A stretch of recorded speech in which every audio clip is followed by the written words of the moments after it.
சென்னை மடிப்பாக்கம் அருகே அடுக்குமாடி குடியிருப்பு கட்டி வரும் முதியவரிடம் சிங்கம் திரைப்பட பாணியில் திமுக பிரமுகர்கள் பணம் கேட்டு மிரட்டி தாக்குதல் நடத்தியதாக புகார் எழுந்துள்ளது.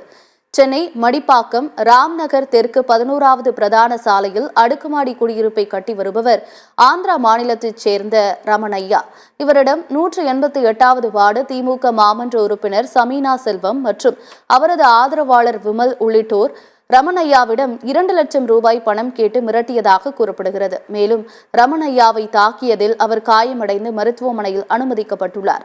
இது தொடர்பாக காவல் நிலையத்தில் முதியவர் புகார் அளித்த நிலையில் போலீசார் விசாரணை நடத்தி வருகின்றனர்.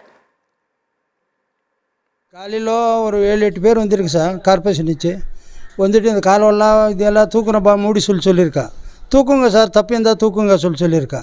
இதெல்லாம் பர்மிஷன் எல்லாமே ரோட்டில் போனால் எல்லாம் ஒடிச்சிட்டு வாங்க, நம்மளுது ஒடிங்க சொல்லியிருக்கா. நான் ஒடிக்கிறது இல்லைப்பா, நான் உங்களுக்கு ஃபைன் போடுறேன்னு சொல்லிட்டு 5000 ரூபாய் ஃபைன் போட்டிருக்காரு. டிடி எடுத்தாச்சு. எதுக்கு போட்டிருக்கா தெரியல. நான் இங்கே இதெல்லாம் கட்டியிருக்கா சொல்லிட்டு ஃபைன் போட்டிருக்காரு. நான் எல்லோரும் கட்டியிருக்கேன், நான் ஒண்டியே இல்லை. எல்லாரும் ஒடிச்சா நம்மளதே ஒடிங்க சார், நானே ஒடிச்சு போடுறேன்னு சொல்லியிருக்கேன்.